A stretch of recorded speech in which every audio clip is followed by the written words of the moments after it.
Hello everyone, Fred Bergeron for Inaxsys. This is gonna be, I guess, the most requested tutorial that I've ever done. Today what I'm gonna show you is how to initialize an ICT wireless lock. In this case here, I have on a pedestal, I have this beautiful deadbolt from ICT. Okay, so this is the interior side with the button to turn the deadbolt, and also this is where the batteries are located. Okay, so obviously my system has brand new batteries, so the system is ready to be programmed. Okay, so by default, when the lock is not initialized or after it's been reset to default, if I badge, sorry, I'm hitting the wrong spot here. So if I badge a construction card, it's gonna toggle the lock. Okay, so you can have, you know, one installer on site physically installing the locks, and you can test them with the construction card, but as soon as you initialize the lock, then the construction card won't work. Okay, so basically it's important that once you initialize it, then you start creating credentials into the system so that people can access the door with their phone, with the mobile app, the ICT mobile app. That's pretty cool, by the way, because the phone acts as a card also, and or with MyFair or Desfire cards. Something very important when you're planning on a system like this, basically when you buy a lock, you receive one door license with it. So if you buy 500 locks, you're going to receive for your GX server 500 new licenses for doors, because we need to create a door record to then make it an offline lock. Okay, so you're going to have wired readers, like this is going to become my update reader. I have a TSL here, and this is going to be an offline door. All right, so now in the new version of GX, once you enable the integration for the wireless lock, there's new menus that will appear. Okay, this is basically set up, and like I always do, we know when I make a new tutorial, I will learn the application node beforehand, so I'm ready to program in with you. Okay, in this case, you know, there's a guide, the Protege wireless lock configuration guide, which is available under ICT.co under My ICT and user documentation. Okay, so you can find it from there. This is your Bible. This is what you need to follow from A to Z to have a working system. Okay, so basically, even though I've done this like for a week, playing with it and deleting and recreating my setup, you'll see that I'm going to probably look at this manual a few times just to make sure I'm not missing any steps. Okay, some items are already pre-programmed in my GX system now, but some items are left because I need to show you the process of, for instance, configuring the TSL reader with the config app to turn it into an update reader. Okay, so this reader is basically got a reader and encoder at the same time. Okay, so when you present a new user card to this, it's going to be programmed by the reader, and then it will unlock the door. So as you are using the update reader and wireless locks, events are navigating in between and going to be saved into the GX database. I'm going to show you this later. Okay, so let's just start using the Protege GX platform. The first thing you want to do is to back up your databases. Okay, that's the first step. If it's an existing, even if it's a new system, even if you know, just in case we need to roll back to that database. In this case, I'm going to restore the database when I want to do the French video, for instance. Okay, so you go under global settings, you're going to back up the main and the event database. Okay, the reason why I'm doing this is when you enable the wireless lock option, it creates an encryption. All right, and then this becomes a site. Okay, so basically, if you ever have to move the database from this, let's say this server to a new server, there is a step that we're going to show it in a future tutorial that will be required to back up the encryption data. I think it's a certificate in some way, and then we restore it on the other server. Okay, so it's like the encryption for your locks will follow. Okay, so basically, what you want to do first under global sites, you go to site defaults, and you need to make sure that this enable offline wireless lock option is enabled. Okay, so that's important. Then it will enable this tab. Okay, in this case, I want to use events. So basically, what's going to happen is let's say I use my phone on the update reader to unlock the door. Then I use it on the lock to unlock that specific deadbolt lock. When I badge my card on the update reader again, well, you're going to see an access granted on the update reader door, and then you're going to see one or multiple events from the activity I did on other wireless locks. Okay, so this is great because then I can run reports in GX based on access events from offline devices. So it's pretty cool. Okay, All right, so then the controller. Okay, so I go to Site, Controllers. Very important under time update that you have the correct time zone. This is very important. The time zone and the system time and the daylight saving settings will be pushed to the LUX. So the LUX will have the same daylight saving and the same time as your controller. This is important for events and also scheduling. Okay, so if you want to have a lock on schedule, obviously the time must be valid. So the next one, check here is the daylight saving. Here in this side of Canada right now, it's the second Sunday of March, first Sunday of November, and then you save. If you have multiple controllers, you can enable this option here, okay? And that's it. All right, so basically when you enable the system in offline lock mode, there is a credential type that gets created automatically. What this is basically the 34-bit format that we are using for most credentials with ICT, okay? So if you purchase, let's say MyFair or this Fire credentials, they are 34-bit by default. So this is basically how the system will decode the card on a regular reader and also how it is stored, okay? So then there's also the need of creating card profiles. And this is very important because it defines where, how much data we can store on the card based on the type of card you purchase. In this case, today for this tutorial, I'm going to use the mobile app, okay? But on a site, most of the time, you're going to have physical cards, all right? Or tags, so basically, if you're using this Fire 4K, then you need to create a card profile based on that. And then here, you have the ability to define how many access bytes, how many event bytes, how many blocklist bytes also. So basically, when you delete or blocklist a user, other users will then propagate this blocklist to the LUX as they are using them. So if someone that was deleted from the system tries to badge on that lock, access denied because it's already part of the blocklist. Refer to the manual, you will see that how the calculation is made. In this case, I just adjusted it quickly so I have a bit of everything, okay? But it's pretty well described in the manual. You can calculate, let's say if you have 30 doors, 60 doors, that's gonna change, you know, how you separate the memory of each card, okay? The idea is, if you want to have enough events stored on the card, it's probably better to have 2 or 4K cards, okay? It's doable with 1K, but there's not a lot of room for events if you just have 1K of memory on the card, okay? So, card profiles, that's it. Then if I go, okay, so now we're at the point where we're gonna program the reader. I'm gonna use my phone. It's called the Protege config app.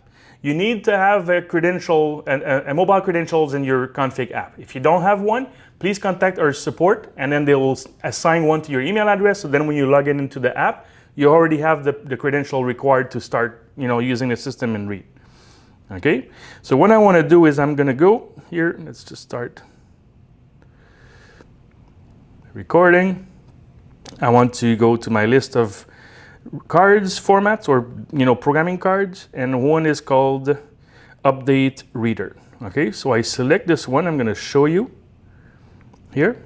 So the name, you can give any name. The device mode will be wireless lock update point mode. Okay, so this is very important, and then you save. Now I have in my list this update reader that I'm going to select. I'm going to hit scan closest because I have only one TSL reader here, and then you have 2 minutes on power up. Let's just try again. You see? Okay.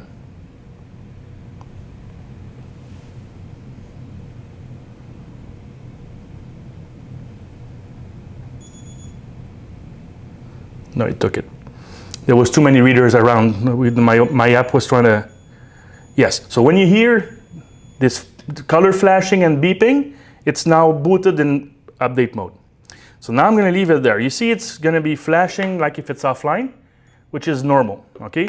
In the next couple steps, I'm going to show you how to enable it fully. Okay, now I'm going back to the software. We're going to basically go to programming the reader expander. So this is important. So now on the reader expander, I have 2 ports. I'm using port 1. You need to set port 1 network type to Protege wireless lock update reader. Okay? Now it's been programmed already. Then under reader 1, make sure that reader 1 and reader 2 format, this is very important, is set to custom credential. So instead of using card numbers above the user list of items, we use credential types at the bottom, right? So you cannot leave another format there. When you have an update reader, it's dedicated, basically, the controller is dedicated to update readers. You cannot have any other modules connected to it. You cannot have a regular door. This controller, is now only usable for 2 update readers. Okay, this is very important when you spec a system and you quote the proper amount of modules. Okay, now I'm going to reboot the module, and then there's another option to activate in OSDP install mode, and then if all goes well, the LED will become blue solid and it will stop flashing. All right. Now I can right click, activate in OSDP install mode. If we go to an events page, oops, let me just fix this for you.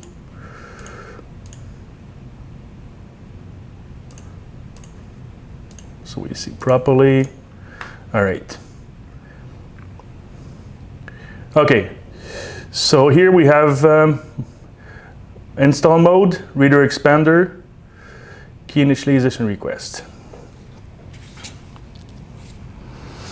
I forgot to mention one thing. You must activate encryption on the controller before you can start using the system. So here you would click initialize encryption, takes a few seconds, and then it's enabled.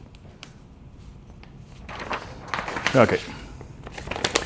So now we need to program 2 door types. One for the wireless locks, one for the update reader. So the update reader one is easy. You set the entry reading mode from card to custom, and you assign the credential type that was created automatically by the system earlier. Okay. Under the deadbolt here, door type, same thing, exactly the same way. And also under options, you define the different, operation mode. So standard is basically going to use the door activation time, the lock activation time. So it's 5 seconds by default. So you badge, door unlocks for 5 seconds, it will relock behind you, okay? There's an office unlock option that is matching an option, I believe, in the user. You can make it a toggle, like with the construction card earlier, okay? And then the other option I honestly never tested. But let's just use a standard mode for now. It's going to work like a regular card reader door, okay? So we have the 2 door types. Now, under programming, doors, under the update reader, you will need to select the correct door type. Under the offline lock reader, the connection type will be wireless offline, and then the menus will change. So you make sure you have the correct door type. And then the offline wireless lock settings that are seen here are basically based on the site defaults options that we saw earlier. So unless you need to change something or make it specific to that door, you can leave these default. Okay? All right, so it's a door type, it's done, so array, programming doors.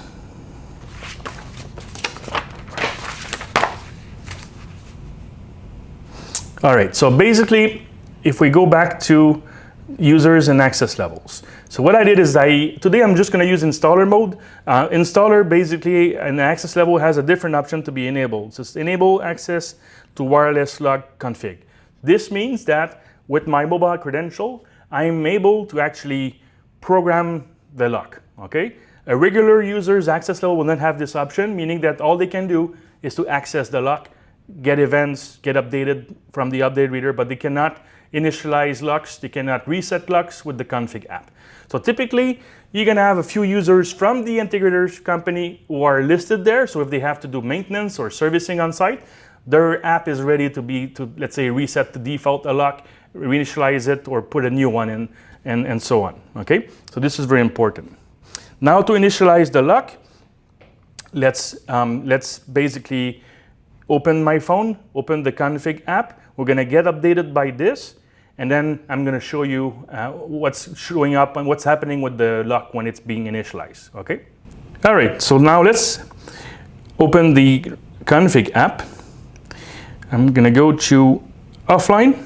Now it's a new site, new everything. in theory, if everything goes well, I'm gonna push sync from update point. And it's flashing, and now I can see it. So basically, what we can see on my phone, I can now see the door. It's called deadbolt. Remember, that's the name I gave to the door in the system.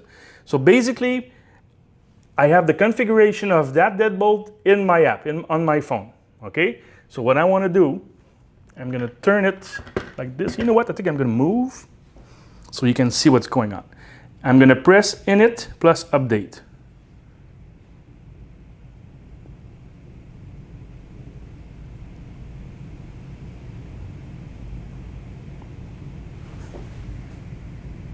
Oh, sorry, one missing step. I need to badge construction card first. All right. I tap the serial number of the lock. I press initialize, and now the process starts.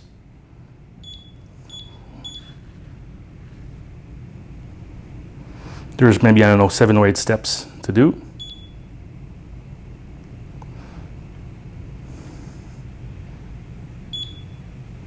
Date and time. If there is a new firmware update available on the cloud server,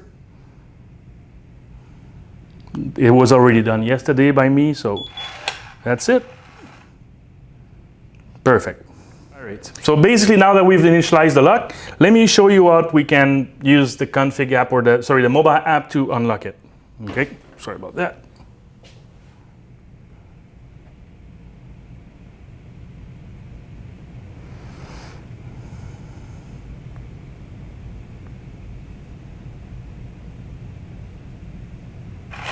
That's it. The reason why it took long is that we have too many Bluetooth readers around, so there's some interference with my kit and this. So basically, this was how to initialize a Protege wireless lock.